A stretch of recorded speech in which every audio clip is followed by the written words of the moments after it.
Last time on Cloudfall. The festival is upon us.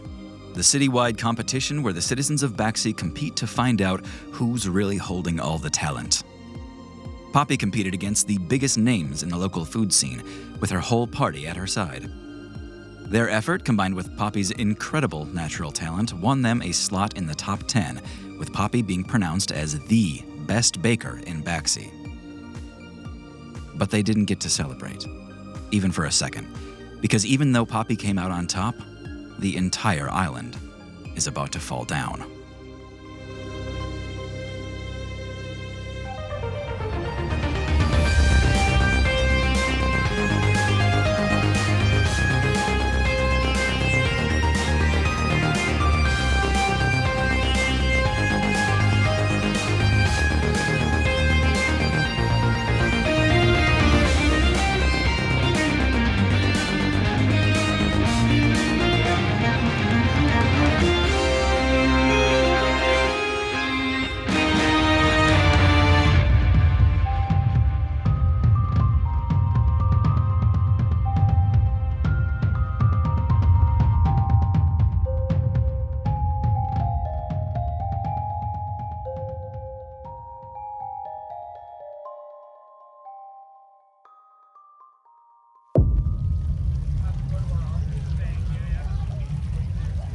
Poppy, how does it feel to be the last best baker in Baxi?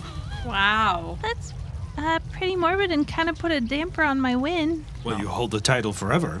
That's true. That's true. It's still not set in yet. Everybody, I think it's getting real bad. Not only is y'all felt the shaking, but the bright bulbs are doing some, just like before on lore. Yeah, you all look around to see, indeed, the bright bulbs are swarming telltale signs of an impending cloudfall. You're all still standing in the gardens of Baxi, with the bake-off having just concluded. The island is shaking. And there's a moment of smiling bewilderment from the crowd around you, where they're all just kind of jovially not considering the real danger that's going on here. But as it continues to rumble, some of that crowd becomes sincerely anxious and starts to disperse a little bit.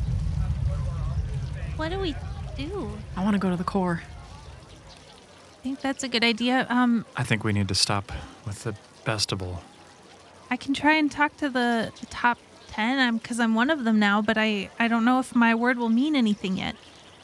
Do you think you can buy us time in the core, or should we start evacuating right away? I don't know. I just want to go down there and see if there's anything I can do, and maybe talk to this Sesk creature down there. And I don't know. It's a last-ditch effort, but I don't think we have another choice. Journey Sesk was not exactly approachable. Why is it going to be different this time? Well, this time I know what's in there, and I can reach out before I get close. But last time we were invading the space, and Oscar was doing all sorts of weird stuff down there. So maybe, I don't know, maybe this time it's different. And they can probably feel the shaking too. We don't have a lot of time. Last time this happened, the giant beast of that island went all crazy, too. You recall. What's to say Sesk will not be the same way? I'm still not convinced that second Cree was the real one. Maybe we can try to find Phenom and see if we can broadcast something to the crystals and warn people to get off the island if they can. I think that's a good idea. So I can try and run interference and diplomacy, I guess. Great. I can try and buy you guys time and let them know that that's important if you want me to, or are you going to try and sneak in? I think that with all the security up here for the festival, now's our best shot to get down there anyway. Maybe if you try to convince some of the people to start getting onto ships. I think with all the extra people here for the festival, there's also more ships around that could hold them and get them off the island.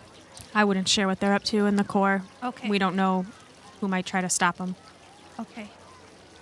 Even if you convince them to start evacuating people, we're short on time as it is, so I think I'd like to go with Journey and ask if anyone else would like to join us and see if we can delay the inevitable here in any way we can. Okay. Just don't forget about getting burned to a crisp down there. I'll be careful. That's rumbling that you had all felt tapered off somewhere in the middle of your conversation. You see the crowd has dispersed a little bit. A lot of people are returning back to calm. But at the same time, you hear an echoing announcement play out through all of the Venus crystal canvases that are lined out here. Usually playing advertisements and other videos that people have uploaded is now putting out the call for all racers. Hey, that's me. For those of you who would like to attend the festival race for the month of July, racers, please bring your vehicles, your beasts, your fastest vessels to the ring light to begin to prepare. Thank you. I think we have to go there anyway. Yes, if it's all the same, even if the race is called off, there is business I must attend to at the ring light. Let's go, Poppy. Okay. I'll go with you guys. I might be able to keep an eye out for anyone trying to mess with your cart or your anything else. Sounds good. If I am to participate in the race, I wouldn't mind having someone to communicate with. How about I give you my Echo Bell to Poppy? I have a bad feeling about this. Well, good luck to y'all, and I guess we'll head down to the core. If you're ready, Doran. Be safe, Journey. Doran, I'm about to face off with Ballard myself. Exactly what was it that gave you the edge over him? Sheer luck, guy. I will say he seems very powerful and skilled with illusions, but he's not a god. He can be hurt, and he can miss. So just be on your best game, I guess. Got it. I start heading toward where I can find a way down to the core.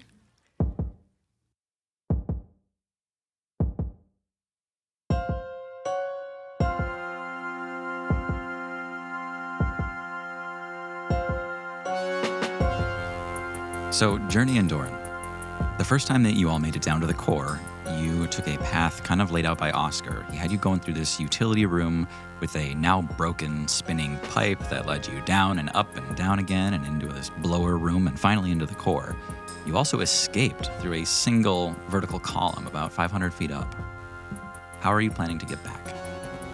Doran, do you know, I'm not really city folk. Do you have any idea of where, I don't know, a simpler entrance might be? I don't know if I have much that can actually help us get down quickly. It'd be quite a drop. Do you have any way of stopping us from splatting if we were to jump down the straight shot? Ideally, we could take that route. Not really. I can make it so people don't really see us as we're going along. Maybe we just go through the front door, essentially, and I can just shield us from being seen. Okay. I guess the room that we first saw Sir Beau in. Yeah, that was near the jail cells and the core chamber. Yeah.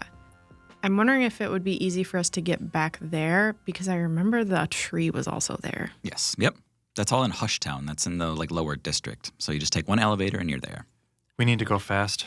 Yeah, Doran, let's go down to where we first saw Sir Beau and start from there, because I think that's the closest link to the core chamber. How long would it take us to get down there on foot? Oh, just a few minutes. Yeah, Okay. it's all pretty accessible. All right, let's go. Okay. Yeah.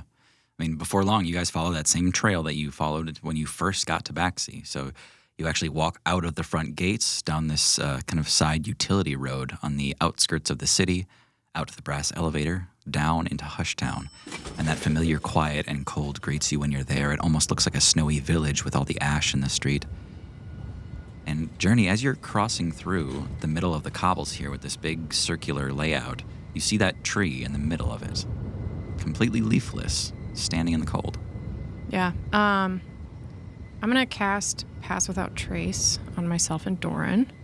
Yeah, the tree doesn't see you pass by at all. I'm going to... You never know in D&D. Yeah. I'm going to cast it just in case any other random straggler walks up. Yeah. And then what I would like to do... Yeah, so Journey looks at Doran and just puts up a hand and one finger to say, like, just a second. And she's going to jog up to the tree. You can follow if you want, Doran. And reach out and put a hand on the tree. Yeah, you had done something before.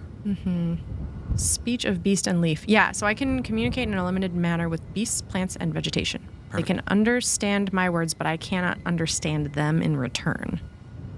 Oh, interesting. What's the point?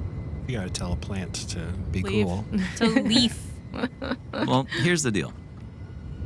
You've got something else going for you. You reach out to connect with this tree like you had before, and whether or not you had done this many times in your life, it does work for you. And it occurs to you that that might be partly in thanks to Ganymede. That feeling might go a little beyond what you even expected it to, but what you feel is not optimistic. You had discerned earlier that this tree was feeling like it knew its end was near and that it was in its final winter, so to speak. That feeling has extended to the rest of this island. It's no longer fearing for itself. It is mourning the loss of its ecosystem, of its family. In a lot of ways, it does not respond.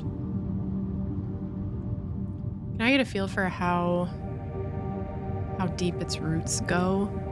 Do I get a feeling that this tree is somehow connected to the core in a little bit of a way?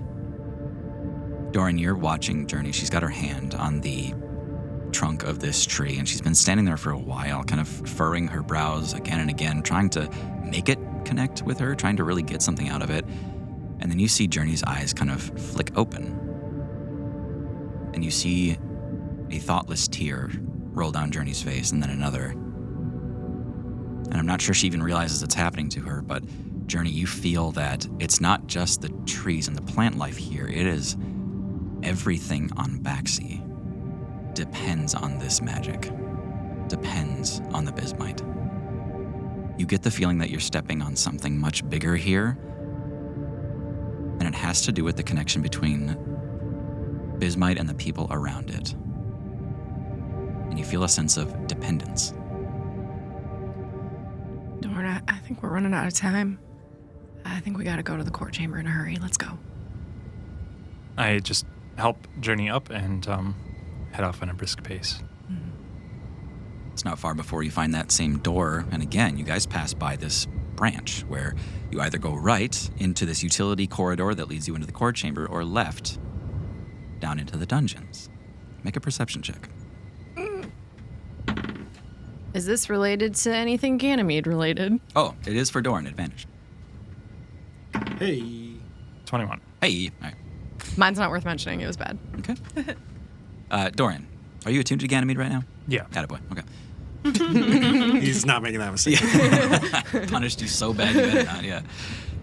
Doran hears, echoing up from the dungeons, Listen, if there's anyone out there, anyone at all, can you just please record Phenom's show tonight? I've never missed a single one. God, I love that guy so much. You hear the unmistakable shtick of Oscar echoing up the hall.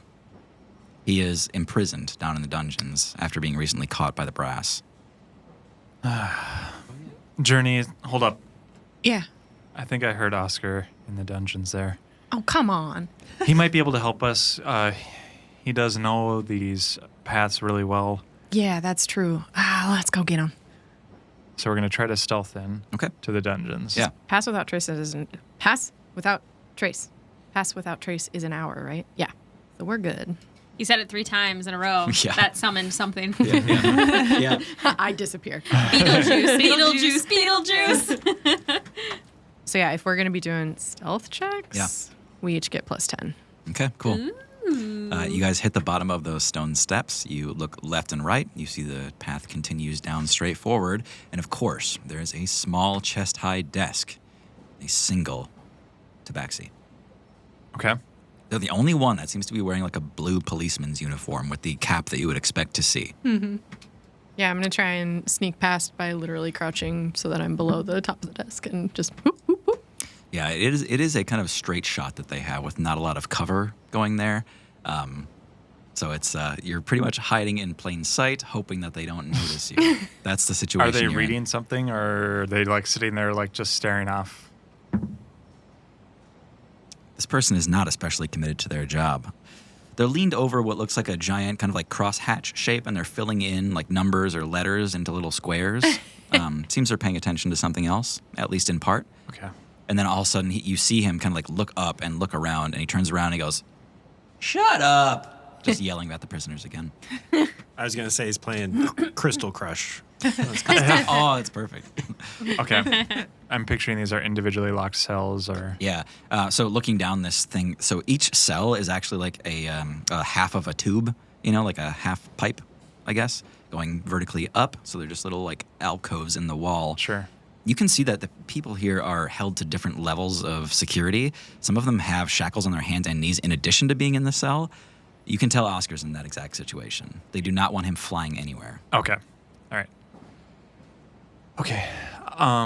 Great. Do I see keys on the desk or behind the desk as we're approaching? Yeah, behind this person, you can see up on the wall that there's like a grid of keys hanging off there. Okay. I'm going to try to talk us through this. All right, I can back you up. Do you want me to be disguised as anything, or should I just... Just look really unsurprised by anything I say. Okay. All right. So I'm just going to walk up to the counter. Mm-hmm. So 7 plus 17. Oh, shit.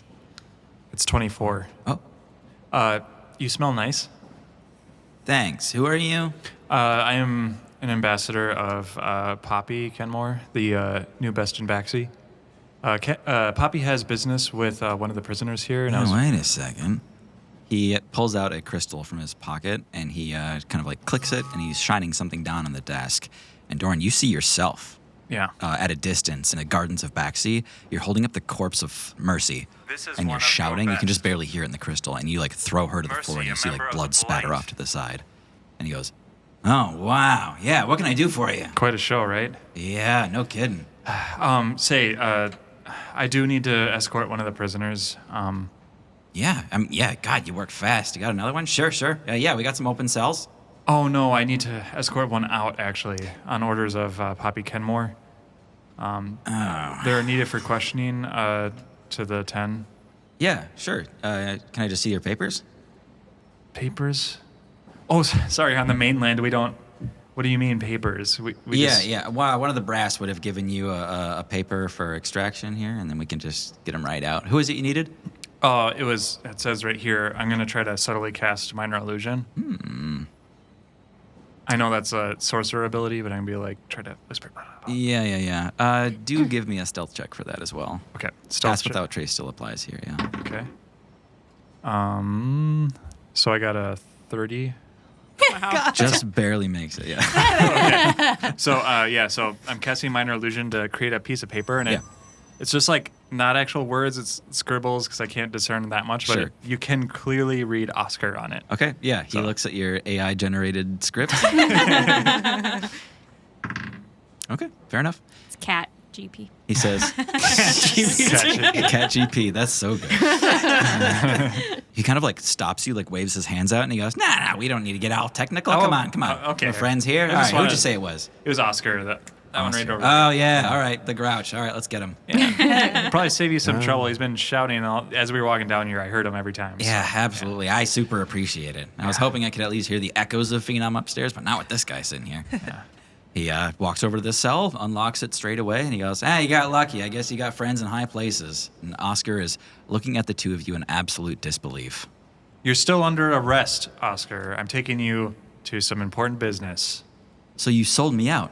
You son of a bitch. I knew you would do this. Oscar, not right now. Let's talk about this later. You do something nice for somebody, you help them get where they need to go, and this is the thanks they give you? All right, Oscar, it's time for us to go. Complain all you want on the way. I don't know. Maybe I want to stay here. I feel like these guys are going to kill me or something. Oscar, stop fucking around. We gotta go. After a little bit of this back and forth, you see Oscar wise up just a little bit, and he kind of leans back and goes, all right, let's get going. Yeah, let's go. The witless attendant just lets you leave with him. Yeah, I grab Oscar's arm like I'm escorting him out, and I just kind of pull him along. Sure. He tries to go kind of like arm in arm with you at the same time. No, Oscar, come on. What? Yeah. Just being friendly? All right, I know you're probably wanting a glimpse of freedom here and to go see Phenom or whatever. That's not what we're gonna do, okay? You felt that shaking earlier? Yeah, thought that was you, The right? whole fucking Skyland is going to be falling. We need to get down to the core again, and we need your help. Ooh, yeah. You want to impress someone that you love? Yeah, well, I did that. Now I gotta go see her and kind of see how she felt about it. Would you rather see her alive or dead? Ooh, yeah, alive. Okay, please help us. We need to stop the Skyland from crumbling down to the ground and killing all of us. If you want a shot at love with someone in a high place, I feel like this is it. And we'll vouch for you. Can you help us? He, on your way out, he opens this like trunk by the attendant's desk and grabs a couple things out of it that were his. And then you see him grab a pouch that was not his and pockets it. yeah. And he goes, Nice. all right, yeah, let's do this. He gets out his crystal to record, and the three of you take off. Okay.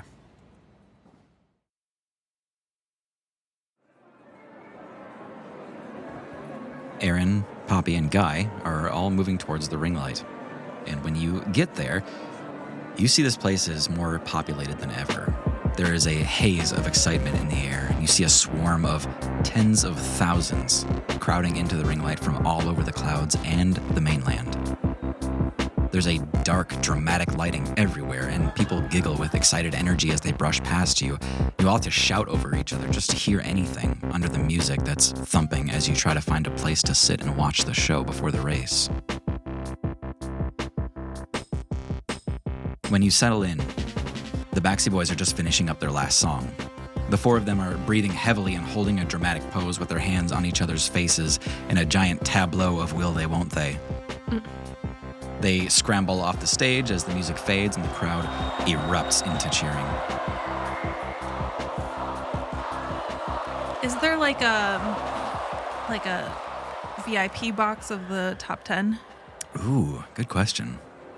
There is now. Yeah, exactly. I think looking around the stadium here, you see, kind of like paid seats that are close to the race floor. You see the main bleachers.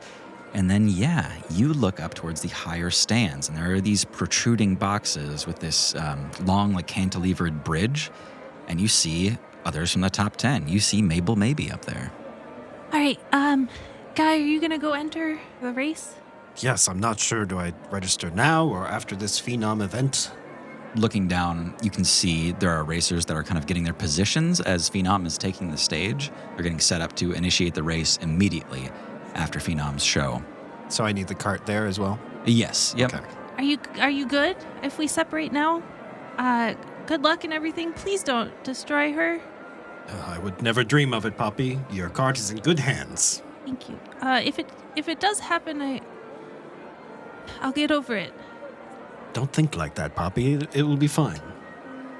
I'll try and save a piece of her if it does happen. But good luck, and I give him like a huge hug around one of the legs, one of his legs, and then I pat him on the back and I say, "Aaron, you good to go?" Yeah, I might just stick with you for a little bit, if that's okay, Poppy. Sure. I don't know if they'll let you into the box. Well, you gotta throw your weight around. That's what being top 10's all about. Well, let's try anyway. And as we're going up, I'm going to pull out a bit of pinch and roll it in my hands. Yeah. And focus on creating a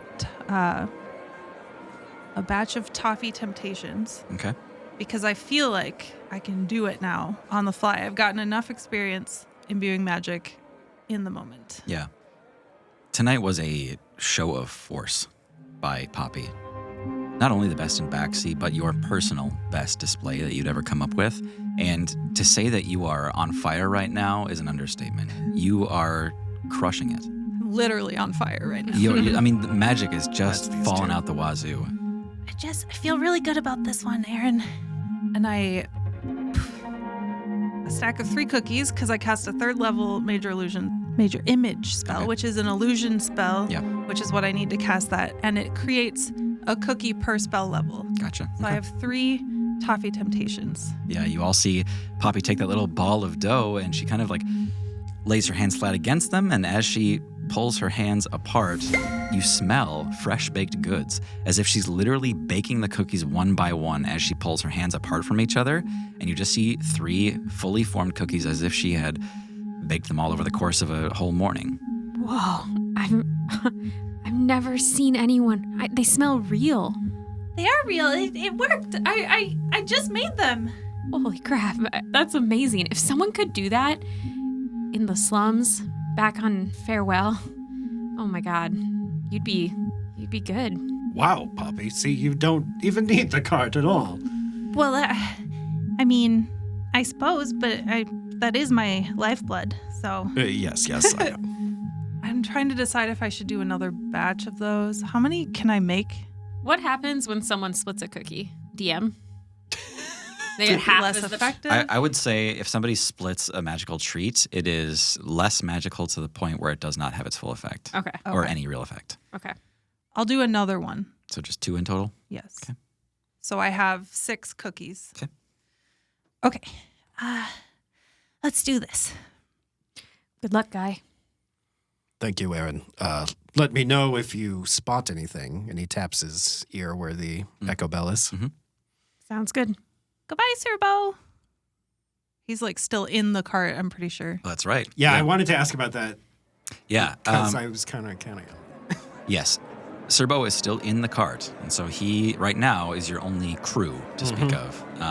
So he's actually kind of sitting on the back step of the wagon, rises to his full height when you talk to him, and he just kind of transformers into a tall, standing humanoid and steps down, and he says, "I am ready." Let's do this. Guy, you head down to the racetrack while the rest of them move up into the stands to go to that box. And as you're all moving, the stage begins to dim, and it's harder for you to all find your way. This stadium that seemed so cavernous yesterday afternoon when it was still under construction is now humming with life. The stands are full of folks from all over the clouds, and you hear the roar of 20,000 conversations slide into a hush as the lights begin to dim. And in the center of the stage, you see Phenom alone. He begins a quiet, lyrical melody, and all around him you can see floating illusions, clouds,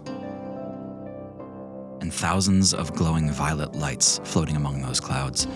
And as his song builds, you notice the lights changing color at random. The lights turn blue and then green, gold and then a rosy pink.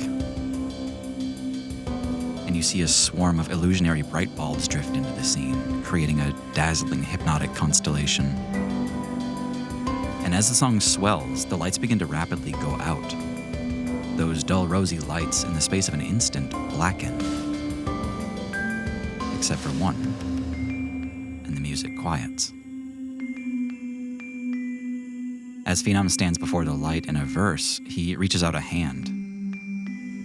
And when he touches that last pink orb floating in the air, another hand reaches out from the orb.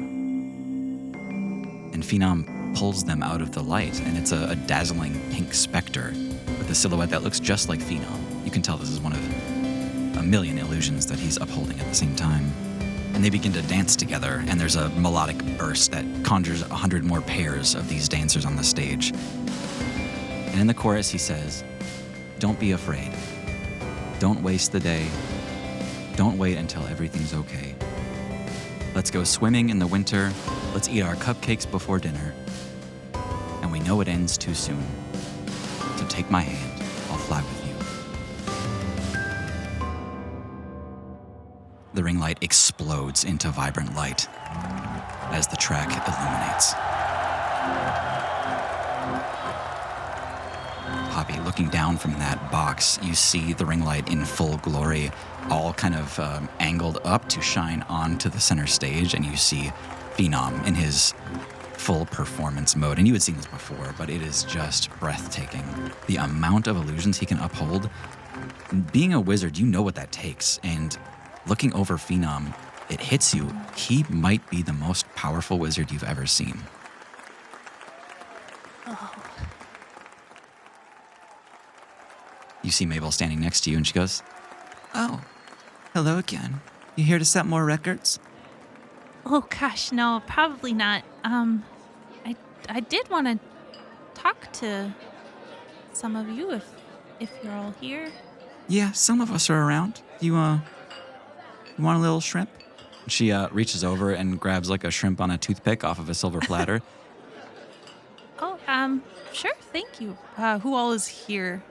So up here you see some of those lesser mentioned Best and Baxi. Not that you had met any of these people, but you do see Patterson Panderson here. He's the best chef in Baxi. Different category altogether by their standards. You see Lyra Listing, Theo Hoff, and that's it. Only 4 of them up here. There is Oliver Grun, but he is asleep in the corner. Well, it's very nice to meet you all. I think I'm probably the newest member of the 10. Patterson Panderson, probably the biggest thighs you've ever seen on a tabaxi, strides over to you and he says, "Oh, it's so nice to have you here." Oh, thank you so much. I'm Poppy Kenmore. Poppy, I heard you did fantastic things in the garden. Oh, thank you. I brought samples of my latest bake if anyone is interested. I was going to ask just that. I'm too excited. Aaron is just standing behind Poppy like a bodyguard. Oh, this is Erin. They're my best friend. Aaron just has their arms crossed and is just shaking their head no behind Poppy. Oh, it's good for everyone to have protection. Yes. Yes. They take great care of me. Help yourself, or 1 each though, because I didn't make very many, and I wanted them to be very special for the top best everyone. Patterson, Lyra, and Theo all take. Mabel, you can have one if you'd like. Oh, thanks. I've actually got to get going. I've just got to introduce a couple things here and I'm off. Oh, you don't want to stay?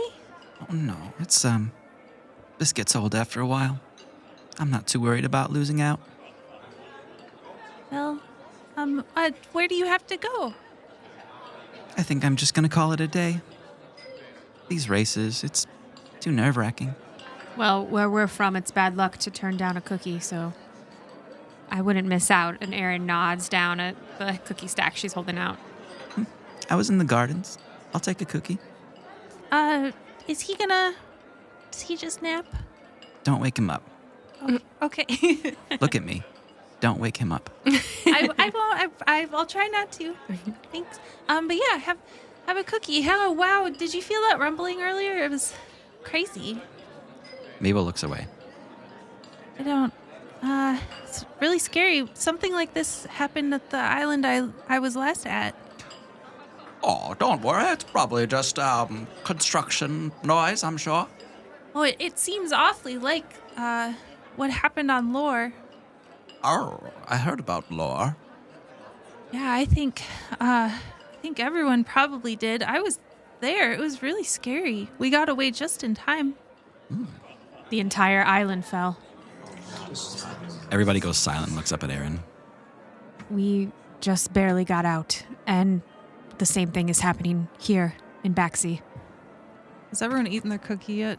They're all like kind of holding it at their mouth, and Patterson's like, "Well, I hope not." Oh, You can hope all you want. It's happening. did you try it yet? It's really good. They're called Toffee Temptations. They're just really hard to resist. Of course, yeah. And they all just kind of shove it in their face. What is the save on those? That is a wisdom save with disadvantage What's that? against my DC. Is that just what I wrote on there? Yep. It's fuck me. Okay. Every time one of these new recipes comes out, I'm like, Tim, what are you doing? He's so like happy and nice when he writes it, Yeah. and then It's like, when it this actually, is so cool. When it comes This'll back to haunt never me. Yeah. bite me in the ass. Exactly. and then when you're actually playing, you're like, what the fuck did I do? All right. Here we go. Double with... advantage against top 10. Yeah. Yeah. Exactly. So here's Mabel. That's actually pretty comically perfect. So Mabel got a 18 total. After the disadvantage? Yes, she rolled Holy two shit. of the same number. Fucking. And my DC is 14. Okay, so she passed. And then we go to Patterson Panderson. Natural 1. Hell yes! Classic himbo. Lyra Listing is coming in at a 12. That's my girl. A 12 for Theo as well. Yes. So that's The 3 fails. 3 out of 4. 1 success. Yep. So Mabel finishes her cookie and she goes, well, thanks. It was great. thank you. I just really have been trying to perfect that recipe. It's kind of caramely, right? Yeah, no, it was really perfect. Good. Thank you. Well, Well, it was great meeting you. it's great meeting you too. Just leave the island. I call after her. Wait, Mabel, before you go, what Poppy's trying to say is we need your help to get everyone off the island if they can, through any means, now, as soon as possible. Please just listen and believe me. I'm telling the truth. And that'll be my favor to ask. Okay, cool. There were people on Lore that didn't make it, and Lore wasn't nearly as populated as this Skyland. What reason would we have to ask everyone to leave? If everyone comes back tomorrow and nothing happened, fine. There's first-hand accounts of Lore, of what happened. You've heard it before now, and it's happening here too. I watched someone drain the bismite of its power, and the island started shaking, and the bright bulbs came in swarms, and it's the same thing that's happening here. And there are so many people here, and we just really need to make sure everyone stays safe. And the island might still fall, and I really don't want that to happen, and we're trying to figure it out. But we need to make sure people get off the island. You see Patterson Panderson has taken his hat off in the middle of your speech and is now kind of wringing it in his hands, looking at the others.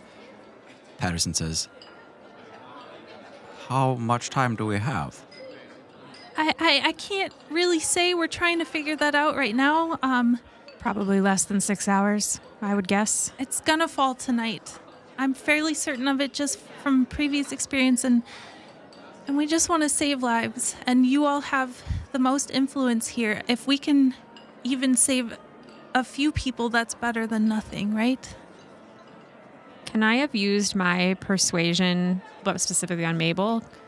I was trying to help with just being persuasive. Yeah, you can try to persuade Mabel specifically, yeah. Okay. Mabel, so many people look up to you here. You could save lives. You could save Oscar's life. 26. Wow! Aaron has very good persuasion. Mabel is walking away and stops with her back to you. And she turns around and looks at you, Aaron, and you can tell that her eyes are watering already. She says, I can't.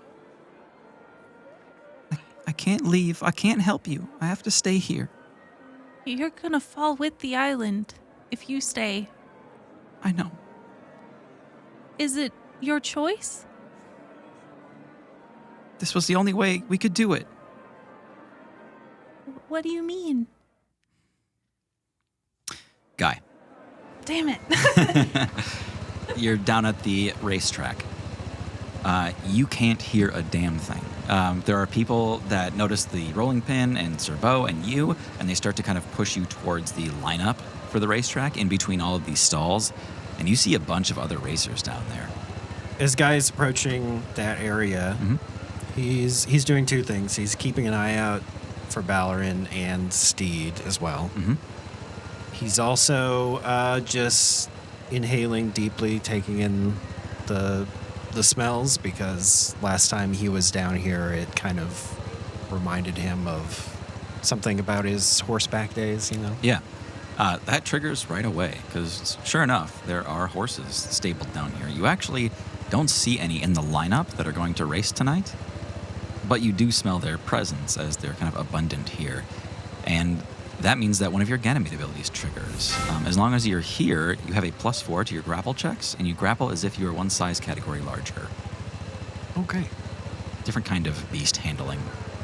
As you're walking down to the lineup with the cart right behind you, you see the other racers lining up in the stalls here, and you see Timothy Matterfax among the racers. You hear a roar of engines and some bellowing animals, and you can barely hear the Ringlight staff that are speaking to you. They've got you by the shoulder, and they're kind of pointing you where you need to go, and you hear them shouting, and they say, when you hear the horns, you need to... There's something about horns? Right, and in the event that you do crash, you're going to need to go... Just don't crash. Got it. They shrug and kind of nod and point you to the stall that you're supposed to be in. Super professional. Guy, you roll into your stall in position, and seated directly next to you is Timothy Matterfax. You see an interviewer walk up with a crystal and start talking to Timothy.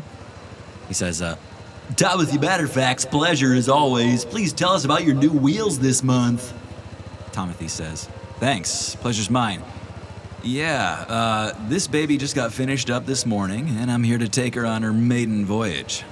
The concept is simple. What's better than one motorcycle? 2 motorcycles. So that's exactly what we built. These 2 motorcycles sit up front, and I ride in the wagon back here, kind of like a chariot. Oh my god. It's got 2 spark engines in the front that pull me along. We call it the Bi-Sparkle. And they continue down to you, Guy, driving the rolling pin, and they say, And I believe it's Guy, is that right? Newcomer to the Skylands. What can you tell us about the rolling pin? Yes, I am Guy. Thank you for having me. The rolling pin is a movable kitchen that bakes goods, and Guy, at that moment, you realize you're on this gigantic projected canvas in the middle of center stage. Your face is 40 feet wide. and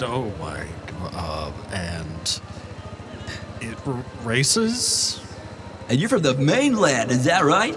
Yes, the mainland. I'm very unaccustomed to your ways here on this island, but I intend to win the race with speed and going fast. That's a good strategy. Well, good luck to you, and we're going to continue on with our interviews here. What did you say your name was again? Kesher? And he continues down the line. You see, Timothy Matterfax has his double motorcycle Bi-Sparkle device. Kesher has a glider that you saw on the Heavenly Feather with a jet engine attached to it. Oh, and no. that's what she's going to try here.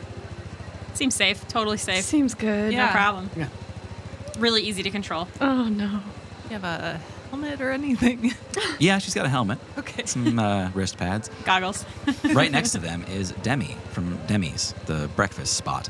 And Demi is a floating skull, not actually allowed to just float by themselves. Demi is driving what they call the Doom Train. It is a giant trackless train engine that takes up about half the track and is by tenfold the largest vessel here. Kind of hidden behind that train, you see DeWalter and Makita. They had slapped together an invention of their own. It is essentially a Bismite razor scooter that they are sharing. With short Makita in the front driving and tall DeWalter in the back hanging onto their shoulders.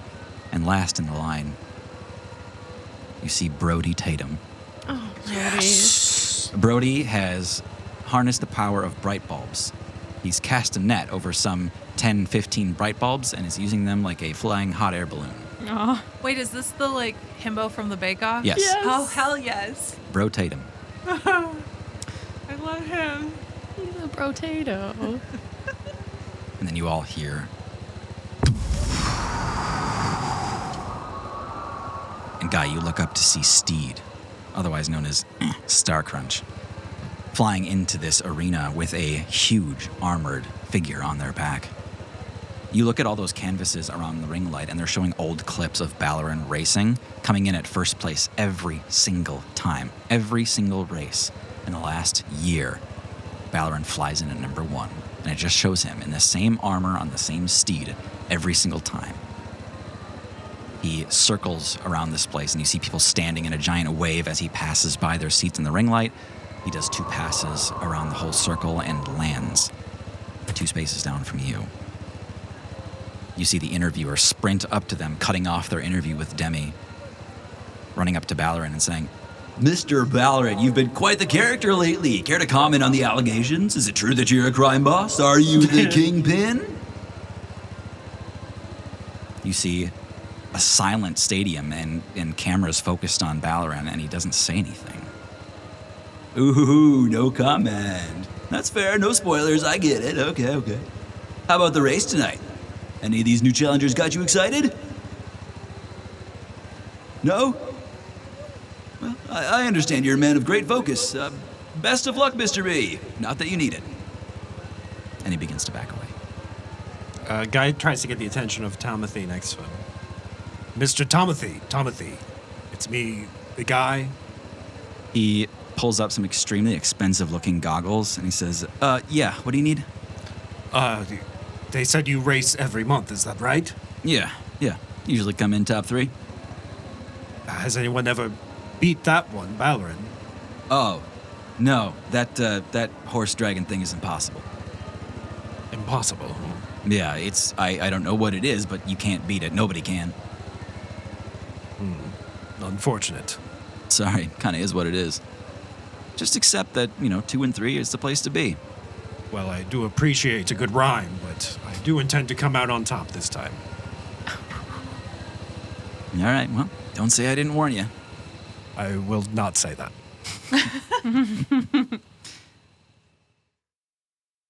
All right, we are back in the heart of this island.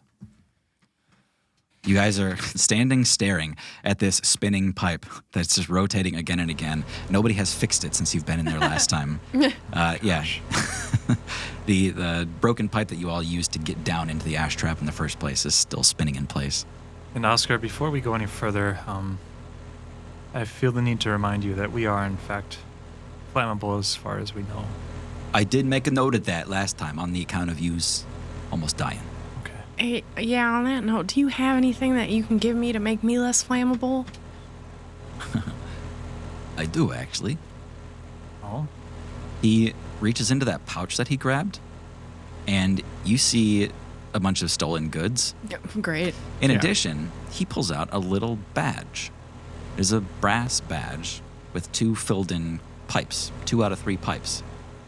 He hands you that badge, and he says, yeah, the brass, they use this all the time so they can get around in the ash traps without getting burned. This should help you. Wow. Oh my gosh. Thanks, Oscar. That's super helpful. Yeah.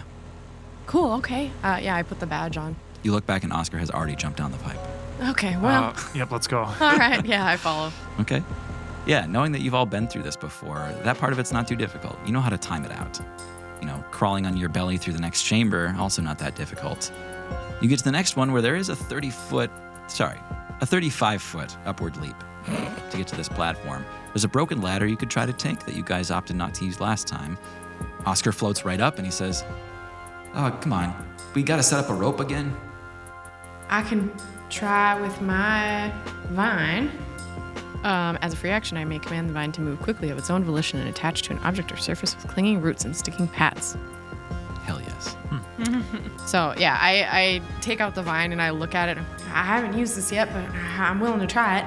And I kind of concentrate and hold on to it to try and make it grow. Yeah, you don't even need to concentrate. It's like this thing is so eager to do as you will that you're just thinking of what it ought to do and it does it. Darn, this thing is so cool. You should remind me to thank Bobco when I see him again. And I kind of like wind up and swirl it like a lasso, but just a loose end. Yeah. And then toss it up toward the platform, hoping that it'll miraculously catch on its own. Yeah. You throw it, kind of up at the platform, up at the wall. It just kind of slaps against the wall. And like it loses a couple inches, and then you see it just throw out all these tiny little sucker pods, and they slap to the wall. And this thing, you don't even have to wrap it around anything. It is tight enough to hold your weight just by attaching itself like that. It's a sticky hand. All right, are you ready, Doran? Yeah, let's do it. Okay. The vine gives you a little come hither gesture. I frown at it, but then I climb. Into the next room, the ash trap is clear enough that you guys can walk straight into that big, complex blower chamber. And from there, you can see straight into the core chamber. I think maybe I should go first and try and reach out. Last time I was here, I know I was burning up, but I felt like I was getting somewhere. So maybe if I just try and not get too close. You take the lead, Journey. I'll back you up. Journey steps into the room and stays at the edge of it and calls out, Sesk, please, I'm so sorry to bother. I need your help. The Skyland needs your help. I'm sure you can feel it. You're staring into this core chamber, hesitant to really go in there yet. You see a blurry wave of heat roll over you as you step through, and your lungs fill with hot, smoky air.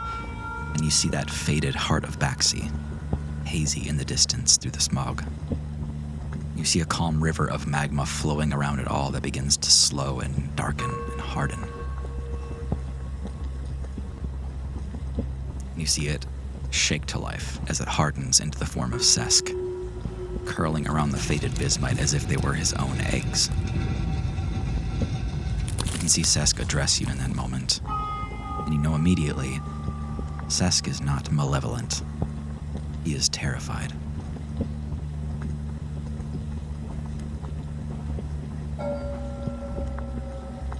He says, "You return." I want to help you. Why? The beings doing this to the Skylands, to the Bismite. They're doing wrong, deep wrong. I want to save this place and every being on it. It ain't right. You mortals, you will bring me to ruin, as she has. Who's she? Sesk slithers anxiously between all of the bismite and gets closer to you by a good deal. She comes in the moment I allow myself to rest. And so often I awake to this slow tragedy of my bismite dying before my eyes. And in the times that I catch her, she eludes my every strike with luck beyond measure. But you bond with the child of Melis. Why? Do you mean Doran? Doran, you hear your name and you're standing in that threshold. Oscar's pointing at himself and then pointing at you. I shrug. He points at you again. Probably you. Okay, I'm not sure what you mean, Great Beast. We believe the Skyland is gonna fall soon. That's why we're here, and I don't think we know how to help, but we want to. What can we do to stop this? There is no stopping. There is no slowing. There is no leaving. Well, I can't accept that. I know you have access to magics that are beyond me and knowledge that's far beyond me, but we can't let everybody here die. There has to be something we can do. Anything. This one stealing the bismite, do they take it with them, or do they Drain it. drain it? He slithers around a few more crystals and gestures to this purely silvered out chunk, the size of a bus. And he just taps it lightly with his face and it begins to crumble. Melis has sent you. Sure. Maybe. The Great Badger. The traitor. Journey, I don't know what's happening. He's saying you're connected to a great beast. I thought you hated the great beast. It's complicated. In his eyes, I see it plain. The blue flame of the traitor. Beneath the metropolis of Dawn's Edge. Who is this child to you? Who is he to the king of Dawn's Edge? I don't know anything about that. He's my friend. He's trying to save this place just like I am, and I don't know what else is going on. It doesn't matter right now. We are starving. All of us. What if we could replace the magic? What if we could get everyone to give back? Unlikely. We could try. Okay. Make a persuasion check. Can we say I'm helping or not? Let's do that. I think you are not helping. You know, Yeah, technically speaking. Yeah, it may be a cause for alert just based on what he sees in you, but you are trying to make the case, Doran. The counts as helping. Okay. 17. How? Understand me, how can I trust you now with what I have seen? With what has become of my home? I cannot find hope. I've already given of myself to try and reverse this harm when it was done to someone else. It was a small thing, but you have to see in me that this is something I'm willing to do. That maybe I can get others to help as well. And I guess open my heart to this creature and share that understanding that I had in the moment that I brought back Harley with the Fey Bud. Yeah. And that willingness to undo the damage that is being done by this process, by these beings. Doran, you see the Fey Buds begin to drift out from Journey's hair again. Oscar goes, "Ooh, pretty, what's that?" And you see Sesk begin to almost imperceptibly slide towards Journey. And in a matter of seconds, he is practically face to face and lowering himself. And you get the true scale of this. You know, the height of Sesk's head alone matches Journey's standing height. And Journey, you can reach out and touch his face at this point.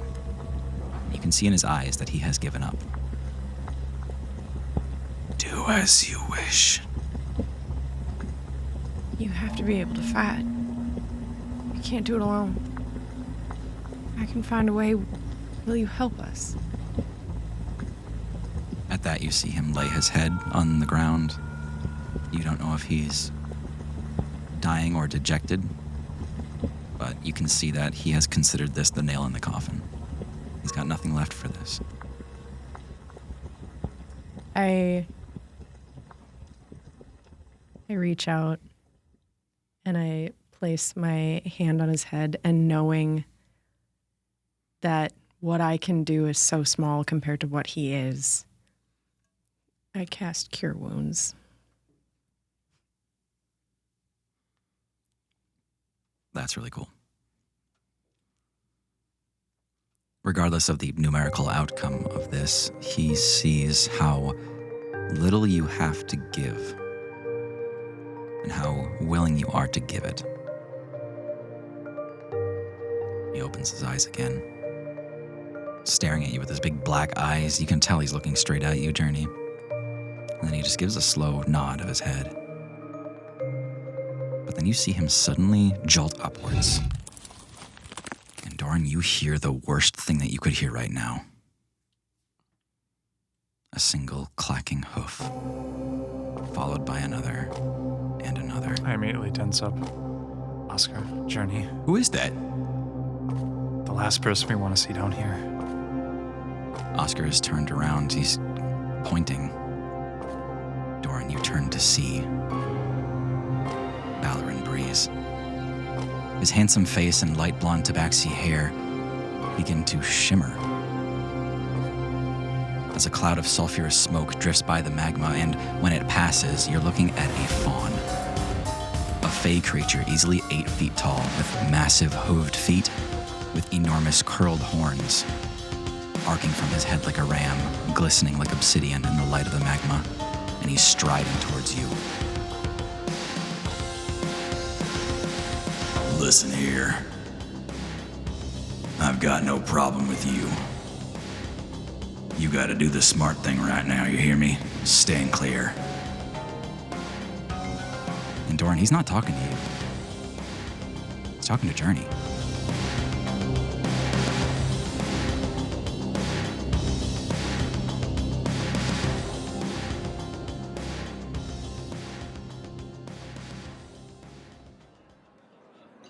We're back in the ring light.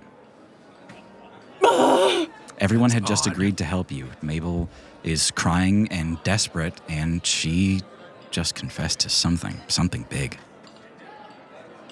She said this is the only way we could do it. What do you mean? The only way you can do what? I made a deal with Mr. B. Ballerin, he's been number one for a long time, see, and he's got a lot of sway, and I just wanted to be free with Oscar. That's all I ever wanted. And he said he could give that to me, but I needed to help him. What do you mean free? See, we both just wanted to get out of here and have our own life together, you know? Out in the clouds, doing whatever we wanted, but we were trapped here. And we were both growing up poor, and then I got real lucky, see? And things kind of worked out for me, but not for Oscar. And I wanted to bring him with me. Lyrian said he'd help, but I had to go into the core, and just every now and then.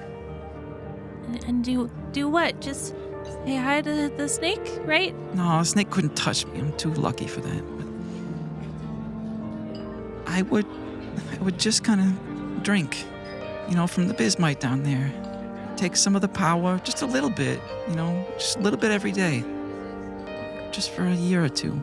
You doomed everyone on this island. But here's the crazy thing. The more I did it, the luckier I got. You doomed everyone on this island. I didn't know that, though. Nobody told me that. That's not fair, right? Didn't you notice the bismite losing power? Well, it's changing colors. I didn't...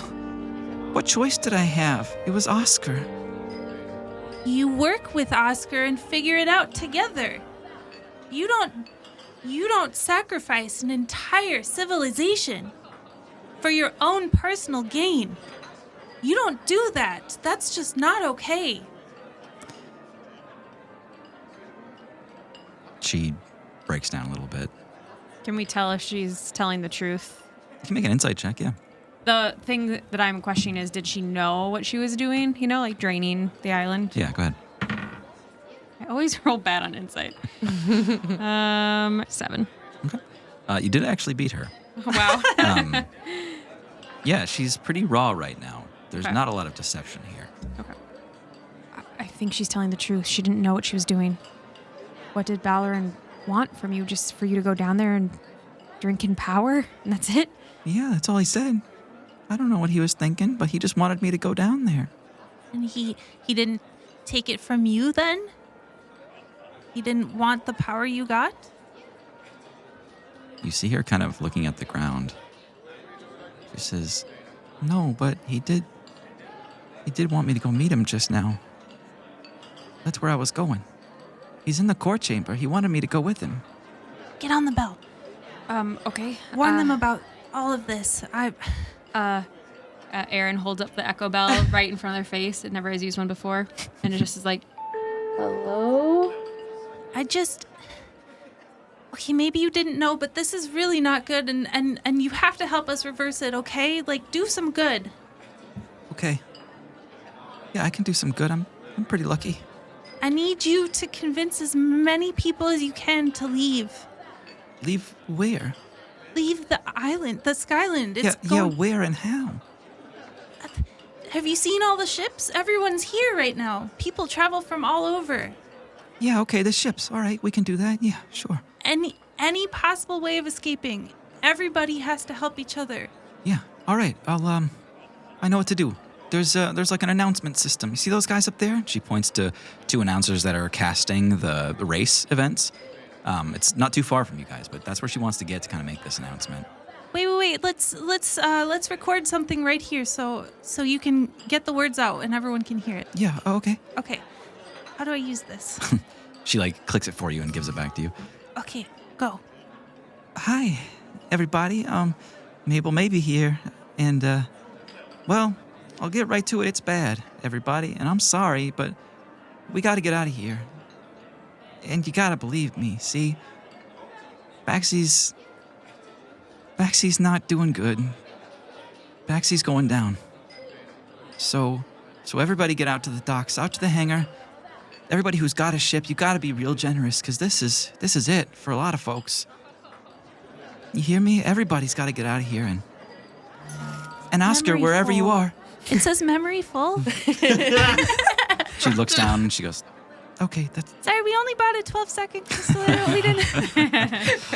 Yeah. Okay, do we just bring it to them and they... She grabs it out of your hand and starts sprinting for that other booth Okay.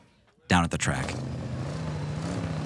Guy surveys the field again, and he puts his hand up to his helm of telepathy. Yeah. And, well, thinks. Steed. Steed, can you hear me? It's me, Guy. Check 1, 2. This is Steed coming in. General, can you hear me? Loud and clear, Steed. If you didn't notice, I will be participating in this race here with you. I couldn't be happier. I'm here to do everything I can to aid and abet. That is good to hear. Everyone says Balrin is quite the racer, but for some reason, no one seems to be giving you the credit. Somebody notices it finally. But listen, this ain't Balrin. What's that now? This ain't Balrin on me. This is some other guy. That's, it looks like what I know of him. Yeah, I know. They dressed him up to look all like him, but he's not. Balrin's somewhere else doing something nasty, probably. People keep doing that, looking like other people. I don't like it. I promise the next island's gonna be a lot less illusions anyway. I can't leave the situation I'm in. It's not as simple as just going home with you. He's got a friend of mine under his thumb. I understand. I wouldn't want to do anything to put you in a compromised position, Steed. I understand. If you can beat him, great. Or if we can get out of here and outpace him and get to my friend, that could work too. But if I just leave him and we leave him alone, he's gonna do something. And I don't know if I'll see her again.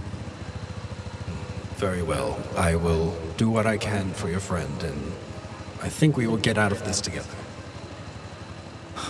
It's good to hear from you again. You too, Steed. And Guy enters the cart for a moment. Sir Bo, Captain! now would be a great time to tell me that you're actually an expert, accomplished racer back on the mainland. I can drive a rickshaw. That's not bad. This isn't far off. Well spotted. Anyway, I'll need your help to make sure the engine is running hot, but not overheating. Indeed. Can do. At ease, soldier. Well, no, not at ease. We're starting. Everyone in there can see the canvases light up with a giant 3. And Guy, you hear all around you. Everything is igniting. You hear 7 spark engines just click on all at once. Is this a good time to ask how to drive the It's a great time to ask. cart? Great time to ask how to drive the cart. You can go ahead and check your messages. I just gave you the instructions for this. These aren't like secret, right? No, Okay. not secret. So here's how this race is going to work. There's going to be 3 rounds of rolling, and in each round, you're going to roll for your steering and for your speed. If your steering is too low, you have a chance of crashing. If someone attacks your cart, it can also destabilize you, which gives you disadvantage on your steering. You can also attack other carts to give them disadvantage on their steering. You've got a couple abilities with your pilot actions. You can speed up, you can drive more defensively, and you've got a couple special tricks up your sleeve. Looking up at that canvas, you see a giant red 3, a giant yellow 2, and then a giant green 1. And you hear the loudest blast of brass instruments you've ever heard in your life. And you hear the roar of engines all around you. What do you do? Well, I start the engine. Out of the gate, Guy does not know what to expect. Okay. I'm going to do the defensive driving action to start the first lap. Great. And I do my rolls now? Yep. Great. Steering roll. 29. Yep, no penalties there. Give me your speed roll.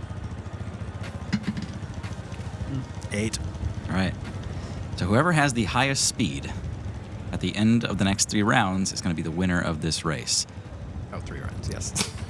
You take off in a sort of defensive position, and then everybody takes off around you. I'm just going to roll really quickly for the rest of everybody's stuff here. Yeah, how many guys we got?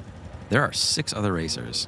Ballerin, quote unquote, Tomothy Matterfax, Kesher, Demi, DeWalter Makita on a single scooter, and Rotatum. What about Darlene Filth and her roller skates? Oh, she is there. She joined late. She actually sprained her ankle. Yeah. Yeah, she falls down. Actually, and yeah, runs we don't need over. another racer. She sprained her ankle. Yeah. Okay. Someone beat her legs with a crowbar. Jesus Christ. Guy, you take off steady. You start the race strong, not reckless. And you see Tomothy Matterfax fly out ahead of you, quite a bit faster than you. And you see Ballerin Breeze just blasting ahead of you, kind of literally leaving you in a wake of dust. And he's quickly turning into a small dot far ahead of you. But still behind you are Kesher, Demi, and DeWalter Makita. Not having moved at all is Bro Tatum, who cannot seem to convince this cloud of bright bulbs to move in the direction he wants. He takes up vertically immediately after the race starts and just starts floating upwards. And he goes, "Aw, dang!" Oh, Brody. This is where things start to get real. You see Ballerin Breeze up on his mount, or somebody up on steed, look back at you, and they throw a object your way. Something glints as it flies back towards your wagon. You hear the unmistakable sound of steel hitting your vessel. Blue shell. Ooh. Yeah, well, I'm not in first place, so it won't affect me. What's like the cart DC or AC, I mean? So I've got internal stats for cart AC when you're being attacked here. They do have disadvantage because of my defensive driving techniques. Oh, thanks for that. Ha, Thomas. All right. Instead of landing into your cart, you see essentially a shard of steel, what looks like the blade of a sword with no hilt, just go flying by your vessel, and you see it plink off of the track, showing a brief shower of sparks and kind of clattering off to the side. Did he just throw a knife at you? That's not fair. Tomothy is not screwing with you from where he is, but he does kind of like turn his head in his fancy, expensive goggles and kind of narrows his eyes at you. You see Kesher struggling to catch up with you. You see Demi took a long time to get that train rolling, but once they did, they are catching up to you. DeWalter and Makita are on a scooter, about as much as could be expected. They're there to have fun. Guy's gonna get on his Echo Bell. Yeah. Poppy, are you there? Poppy? Oh, yes. What's up? Well, the race has begun, and I haven't crashed yet. That's great. Wait, hold on. No, I haven't crashed yet. Oh, great. Keep it up. Listen, I have reason to believe that the Ballerin I am racing against may not be the real Ballerin. What? Yeah, I don't know, but this probably means something. Maybe the others should watch out for him. Well, good idea. I'll check in with them. All right, I'll keep not crashing. Do you need help out there? Sure. Okay, I'll see what I can do. I Okay. think we took care of it in here. All right. Guy, what do you want to do for this round? In addition to your pilot and crew actions, what did you want to do? Did you want to attack another cart? Oh, I forgot there's crew actions. Not a bad start, Serbo. Why don't you stoke that engine and speed us up a bit? Stoking. You see him reach into the engine. He's literally like pumping this fan that DeWalter and Makita had installed to accelerate the decay of the bismite. It looks like one of those circular blacksmith blower fans, if you've ever seen one of those. But he is using his whole body to press this giant bellows to keep that fan rolling. And you feel the cart start to speed up just a little bit. All right. So is this a speed boost on my next round? Correct. Okay. Yep. And then you have another pilot action here. Can I do something from the stands? Yeah. Can I cast slow on Tomothy? What's the range on slow? 120 feet. Jesus Christ. I think that could reach, yeah. I will do that. Okay. I thought Poppy was going to say, can I do something from the stands? And then she's like, I'm going to start the wave. Yeah. Also, like, as a bonus action, Just start the wave. I don't even know if this will work, but I just want to try. Wisdom save. Okay. This is against Tomothy? Yes. Oh, I thought it was a natural one. It's a 7. Then his speed is halved and takes a -2 penalty to AC and Dex saving throws. All right. And can't use reactions. out the window, Guy, as you're driving, you're kind of like, watching the front window of this thing, watching everything fly past you. And all of a sudden you see Timothy just slow motion. Like literally slow motion. There's this ripple around him as if time is slowing down, and you see him just rapidly drop pace and fall back. And as he does, he is slow motion looking over at you, and his hair is waving in slow motion in the wind. And then you just see his mouth moving again in slow motion, going, "What the fuck?" As you, from his perspective, are going double speed, just right past him. Over the bell, I'll go, You're welcome. Nice and job, then start puppy. the wave. Wait, can we do the wave around the table, Yep. Tim? Beautiful. Oh, so stupid. All right. Fuck Timothy. Revenge. Guy sees this happen and he pumps his fist a little bit. Then he takes a look out of the back of the cart to see the people trailing him. Yeah. There are good ways behind you, actually. It's Ballerin by a good lead, you a little farther back, and then everyone else, much closer to the starting line. All right. Well, let's make sure this is down to just me and Ballerin. And Guy's going to get in one of the cupboards and pull out a bag of flour. Okay? And he'll cut just a tiny little slit on it and then Okay. throw it down on the track to create a cloud of dust. Oh my behind him. god. Okay. All right. Give me your pilot and crew actions for the next round. We played dirty. All right. Sir Bo, we're going to give it all it's got to catch up to Ballerin. Wait. You see his arm reach out, and there's like a little handle coming down from the ceiling. He grabs the handle and he goes, Okay. Safety first. Activate the death cage. Are you certain? I don't know. He goes over to a little button protected by a clear glass shield. He lifts it up, holds his finger over the button. He says, Are you certain? We've got to catch up to Ballerin. he reaches down to the button. He begins rotating it, twisting it off, reveals an even tinier button underneath, and he says, Are you absolutely sure? Whatever it takes, Sir He Bo. presses the button. And you feel the effect of the death cage. Immediately, parts of the wagon begin falling off. Oh. The wagon takes 1 damage immediately as it loses some ancillary pieces. Probably didn't need those anyway. But you also get a +6 to your next speed roll. Okay. In addition, if anybody was near you, you would have damaged them on your way through, but there's nobody to crash into. Wonderful. All right, and you are stoking for this as well, so you're actually going to add +7 to your speed roll this round. Okay. And let's roll it out. The steering roll is 21. Okay, yep, perfect steering. No Okay. issues there. 17. All right.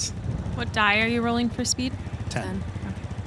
All right, you see the other racers bear down. All right. Valorant Breeze rolled a natural 1. Oh, yes, bitch. It's the flower. No, he was He's ahead. ahead. Yeah. Didn't plan for that. All right, let me roll out the rest of them. The rolls after that were 6, 8, and natural 1 again for the remaining racers. That's your third one today. Yeah. Oh my god. I mean, let's get them out now before you guys fight Lyrian. Tim rolls a lot of ones for NPCs. Yeah, and I do. I'm not complaining. I was thinking we were just going to talk it out with Lyrian. Yeah. Yeah, it was Can definitely we- just going to be a combo. You know what? This Ballerin Breeze fella on Steed is watching you more than they're watching the track, and you're fast approaching from behind. Now with this death cage, this burst of speed that you got, Ballerin looks down at you as you're neck and neck and begin to overtake him. And kind of in response, he bears down on Steed and starts hitting him, digging his spurs, and you see blood spatter coming out of Steed as this thing is just beating on him to try to get him to go faster. And you see Steed just tank it. He flies into the ground and just smashes himself against the track. Steed biscuit. Oh my god. Sorry. And guy with a natural 1 on his steering, he crashes. This armored figure just goes sprawling out across the floor. on this track, this illuminated track, and the other racers are so far behind you, they're literally out of mind. You can see that Timothy lost his shit among a cloud of flour and just spun out and destroyed one of his bi-sparkles. Now he's trying to get onto the other one to ride it by itself. Slowly. No, it's just a unisparkle. Yeah, who wants that? No. But here's the other thing, Guy. When Balaran stands up, he's missing a head. You slow down enough in the cart to look down, and you see a sallow, sunken face of a friend. A knight under your command. The last time you saw him, it was winter. The two of you were walking down a gravel path in a pine forest at the edge of a frozen river. Danathan looks up at you and he says, "It's more peaceful out here in the winter. Less of those wild dogs. Less brigands. Maybe that's your doing. You've done a lot for this country, General. Not that you need my validation. It's hard to do the things you do. Not everyone understands it, but I do.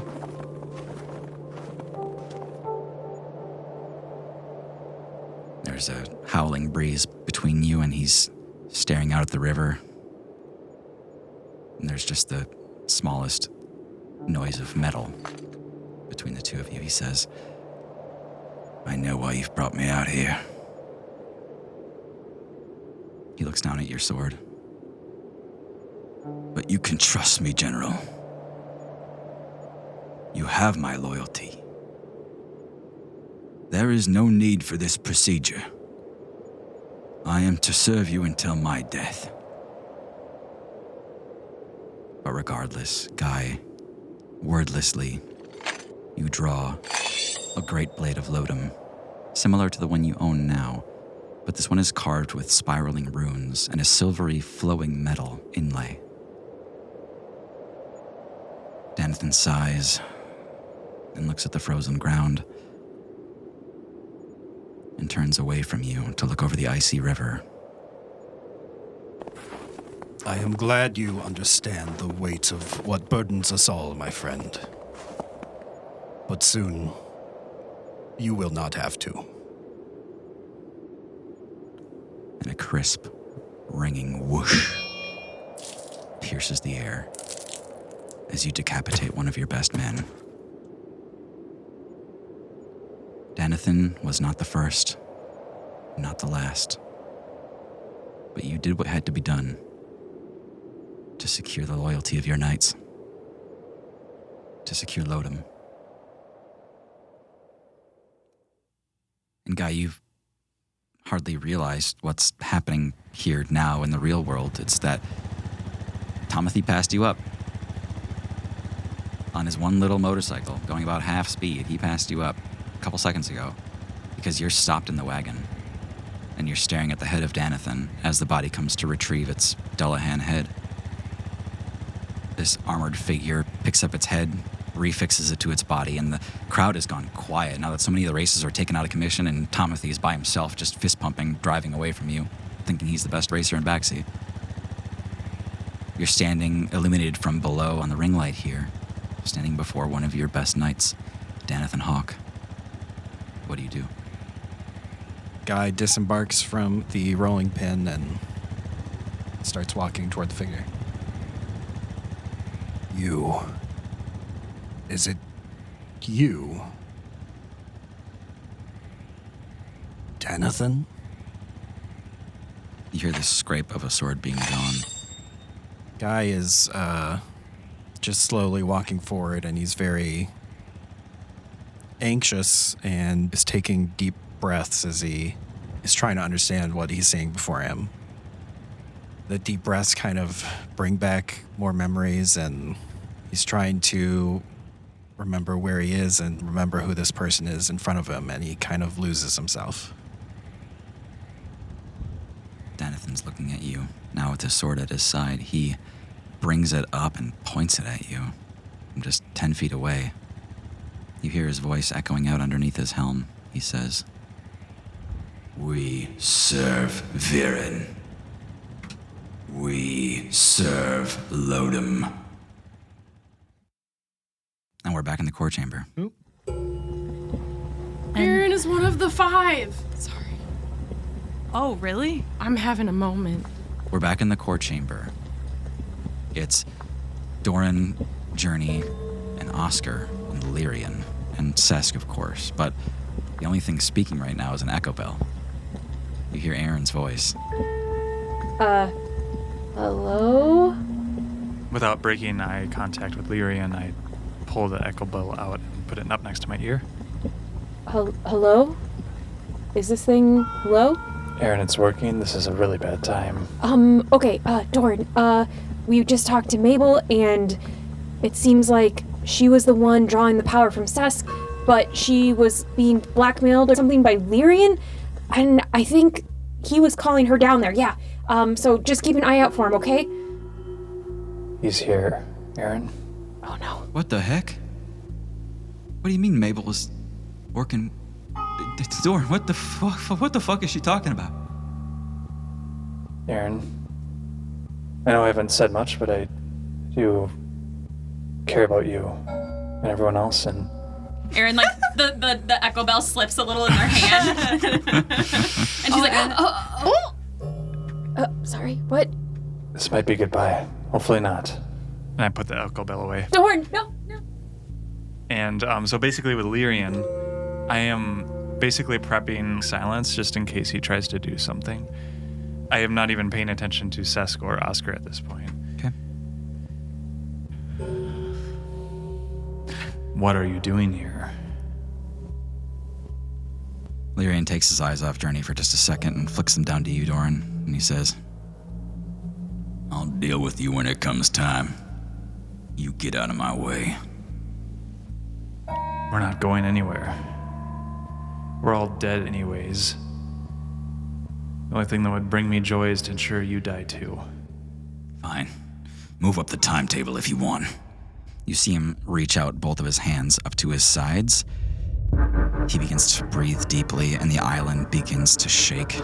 As you see streams of bismite all around the room, these giant crystals begin to melt down and stream towards him.